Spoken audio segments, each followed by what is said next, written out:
একবার ভাবুন তো, আপনার হাতে থাকা স্মার্টফোন বা ল্যাপটপের জগতে যদি অ্যাপেল, আইফোন বা ম্যাকবুক কখনোই না আসতো। প্রযুক্তির এই বিপ্লবের পেছনে যিনি ছিলেন, তিনি শুধু একজন উদ্যোক্তা নন, তিনি ছিলেন একজন স্বপ্নদ্রষ্টা, এক বিপ্লবী উদ্ভাবক, যার নাম স্টিভ জবস। দত্তক পরিবার থেকে বেড়ে ওঠা একজন সাধারণ ছেলে, যিনি বিশ্ব প্রযুক্তিকে নিয়ে গিয়েছিলেন এক অন্য উচ্চতায়। শূন্য থেকে শুরু করে প্রযুক্তি দুনিয়ার শীর্ষে পৌঁছানো পর্যন্ত তার যাত্রা কেবলই সাফল্যের গল্প ছিল না, এটি ছিল আত্মবিশ্বাস, অধ্যবসায় ও ভিন্নভাবে চিন্তা করার এক অসাধারণ দৃষ্টান্ত।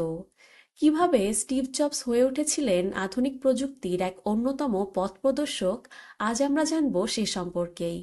তবে তার আগে আপনি যদি আমাদের চ্যানেলটিতে নতুন হন, অবশ্যই আমাদের চ্যানেলটিকে সাবস্ক্রাইব করবেন এবং বেল আইকনটি প্রেস করে আমাদের সাথেই থাকবেন। তবে চলুন দেরি না করে চলে যাওয়া যাক আমাদের আজকের ভিডিওতে। স্টিভ জবসের জন্ম ও দত্তক। স্টিভ জবস 1955 সালের 24শে ফেব্রুয়ারি জন্মগ্রহণ করেন ক্যালিফোর্নিয়ার সান ফ্রান্সিসকো শহরে। তার জন্মদাতা বাবা মা ছিলেন আবদুল্লাহ ফাতা জন জন্দালি, একজন সিরীয় মুসলিম অধ্যাপক, এবং মা জুয়ান ক্যারল শিবেল, যিনি মার্কিন যুক্তরাষ্ট্রের এক খ্রিস্টান পরিবারে জন্মগ্রহণ করেছিলেন। কিন্তু তাদের সম্পর্ক তখনও আনুষ্ঠানিকভাবে বিবাহে পরিণত হয়নি এবং জোয়ানের পরিবার এই সম্পর্ক মেনে নিতে চাচ্ছিলেন না। ফলে বাধ্য হয়ে তারা নবজাতক স্টিভ জবসকে দত্তক দেওয়ার সিদ্ধান্ত নেন। স্টিভ জবসকে দত্তক নেন পল জবস ও ক্ল্যারা জবস নামের এক দম্পতি, যারা ক্যালিফোর্নিয়ার মাউন্টেন ভিউ শহরে বসবাস করতেন। পল ছিলেন একজন মেকানিক এবং ক্ল্যারা ছিলেন একজন অ্যাকাউন্টেন্ট। ছোটবেলা থেকেই পল জবস তার পালক পুত্রের মধ্যে ইঞ্জিনিয়ারিং ও টেকনোলজির প্রতি আগ্রহ তৈরি করেন। স্টিভ জবসের শিক্ষা জীবন ও college dropout. Steve Jobs Homestead high school থেকে উচ্চ মাধ্যমিক পড়াশোনা শেষ করেন এবং পরবর্তীতে ভর্তি হন রিড কলেজে। তবে তিনি ক্লাসে খুব বেশি আগ্রহী ছিলেন না। মাত্র 6 মাসের মধ্যেই তিনি কলেজ ছেড়ে দেন।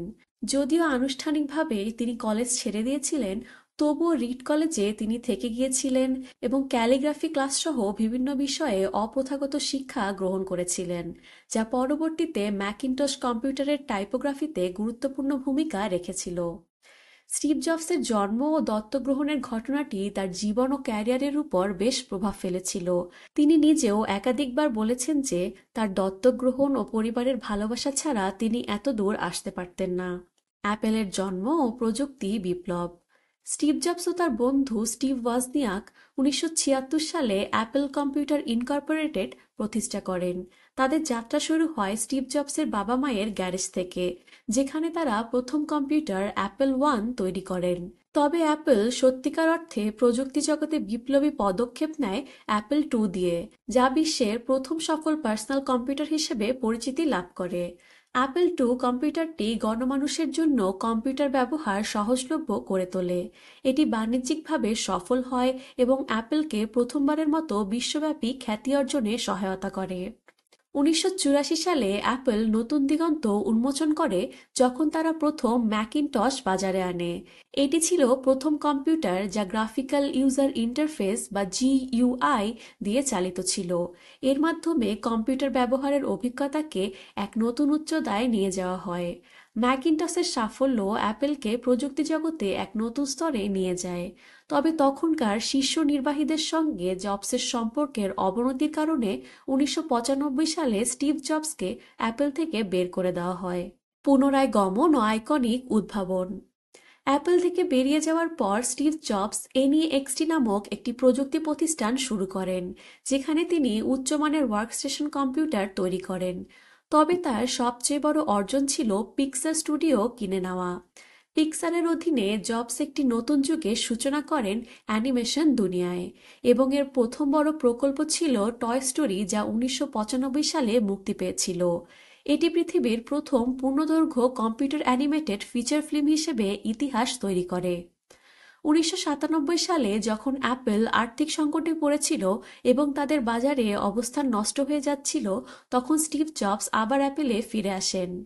তার ফিরে আসা এবং নেতৃত্বের ফলে অ্যাপল দ্রুত পুনরুজ্জীবিত হয় এবং একের পর এক যুগান্তকারী পণ্য বাজারে আনতে শুরু করে। এর মধ্যে সবচেয়ে উল্লেখযোগ্য ছিল সালের আইম্যাক।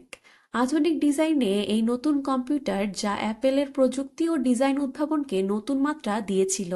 2001 সালের আইপড, পোর্টেবল মিউজিক প্লেয়ার যা সঙ্গীত শোনার ধারণাকেই পুরোপুরি বদলে দিয়েছিল। 2007 সালের আইফোন, যা স্মার্টফোন বিপ্লবের সূচনা করে যোগাযোগ, বিনোদন এবং তথ্য প্রযুক্তিতে এক নতুন যুগের প্রবেশ ঘটায়। 2010 সালের আইপ্যাড, যা ট্যাবলেট কম্পিউটারের অভ্যুদয় ঘটায় এবং ব্যক্তিগত প্রযুক্তি ব্যবহারের নতুন আঙ্গিক তৈরি করে। এসব পণ্যের মাধ্যমে অ্যাপল পুরো প্রযুক্তি দুনিয়াকে আবার নতুন করে গড়ে তোলে এবং জবসের নেতৃত্বে অ্যাপল বিশ্বের অন্যতম মূল্যবান কোম্পানিতে পরিণত হয়। ব্যক্তিগত দর্শন ও শিক্ষা। স্টিভ জবস সবসময় ভিন্নভাবে চিন্তা করতেন এবং নতুন কিছু সৃষ্টি করতে আগ্রহী ছিলেন। তার উদ্ভাবনী চিন্তাভাবনা, কঠোর পরিশ্রম এবং দৃষ্টিভঙ্গি অ্যাপলকে যে উচ্চতায় নিয়ে গেছে তা একটি বড় শিক্ষা। স্টিভ জবসের দৃষ্টিভঙ্গি ছিল স্টে হাংরি, স্টে ফুলিশ, অর্থাৎ সবসময় ক্ষুধিত থাকো, সবসময় বোকা থেকো, যা তার জীবনের দর্শন ও কর্মপ্রেরণা হিসেবে কাজ করেছিল। তিনি বিশ্বাস করতেন যে ব্যর্থতা একটি শিক্ষণীয় অভিজ্ঞতা যা আপনাকে সৃষ্টিশীল হতে সাহায্য করে এবং শৃঙ্খলা ও সাহসের সঙ্গে কাজ করলে যে কোনো চ্যালেঞ্জকে জয় করা সম্ভব। 2003 সালে স্টিভ জবস প্যানিক্রিয়াটিক নিউরোএন্ডোক্রাইন নামক একটি বিরল এবং মারাত্মক ধরনের ক্যান্সারে আক্রান্ত হয়ে পড়েন। প্রায় 8 বছর এই রোগের সঙ্গে লড়াই করে তিনি তার পালো আল্টো, ক্যালিফোর্নিয়া শহরের নিজ বাসভবনে মারা যান। স্টিভ জবসের মৃত্যু পুরো বিশ্বের প্রযুক্তি, ব্যবসা এবং সংস্কৃতি দুনিয়াকে গভীরভাবে প্রভাবিত করে। স্টিভ জবসের শিক্ষাগুলো শুধু প্রযুক্তি জগতেই সীমাবদ্ধ ছিল না, বরং তার চিন্তাভাবনা এবং কাজের ধরন ছিল বিশ্বব্যাপী মানুষের জন্য অনুপ্রেরণা। তার নেতৃত্ব এবং উদ্ভাবনমূলক দৃষ্টিভঙ্গির কারণে অ্যাপল শুধু একটি প্রযুক্তি কোম্পানি নয়, বরং একটি সাংস্কৃতিক আইকন হয়ে ওঠে। স্টিভ জবসের কিছু জনপ্রিয় উক্তি। আপনার কাজ আপনার জীবনের একটি বড় অংশ দখল করবে এবং সত্যিকারের সন্তুষ্টি লাভের একমাত্র উপায় হল আপনি যে কাজকে দুর্দান্ত বলে বিশ্বাস করেন তাই করা। আর দুর্দান্ত কাজ করার একমাত্র উপায় হল আপনার কাজকে ভালোবাসা। যে সকল পাগল মনে করে যে তারা পৃথিবী বদলে দিতে পারবেন, তারাই পৃথিবী বদলে দেন। অন্যদের মতামতের শোরগোলে আপনার অন্তরের কণ্ঠকে আচ্ছন্ন হতে দেবেন না। উদ্ভাবন হলো নেতার এবং অনুসারীর মধ্যে পার্থক্য। আমরা এখানে পৃথিবীতে একটি দাগ রাখতে এসেছি, অন্যথায় কেন এত কষ্ট করবেন? স্টিভ জবসের জীবন থেকে আমরা শিখতে পারি, জীবনের কঠিন মুহূর্তগুলোই আমাদের সবচেয়ে বড় শক্তি হতে পারে। একজন ড্রপ আউট ছেলে যিনি দত্তক হিসেবে বড় হয়েছেন, তিনি প্রযুক্তির ইতিহাস বদলে দিয়েছেন। তার উদ্ভাবনগুলো আমাদের দৈনন্দিন জীবনকে বদলে দিয়েছে, আর তার দর্শন আমাদের অনুপ্রেরণা দিয়েছে। স্বপ্ন দেখুন, সাহস রাখুন, আর সবকিছুকে ভিন্নভাবে ভাবতে শিখুন। আপনি কি স্টিভ জবসের কোনো পণ্য ব্যবহার করেছেন? কমেন্টে জানাতে ভুলবেন না। আশা করি আমাদের আজকের ভিডিওটি আপনাদের সবার ভালো লেগেছে। যদি ভালো লেগে থাকে তাহলে অবশ্যই আমাদের চ্যানেলটিকে সাবস্ক্রাইব করবেন এবং আমাদের ভিডিওটিকে লাইক, কমেন্ট এবং আপনার পরিবার ও বন্ধুদের মাঝে শেয়ার করে আমাদের সাথেই থাকবেন। সুস্থ থাকবেন, সুন্দর থাকবেন। দেখা হবে আগামী ভিডিওতে। আসসালামু আলাইকুম।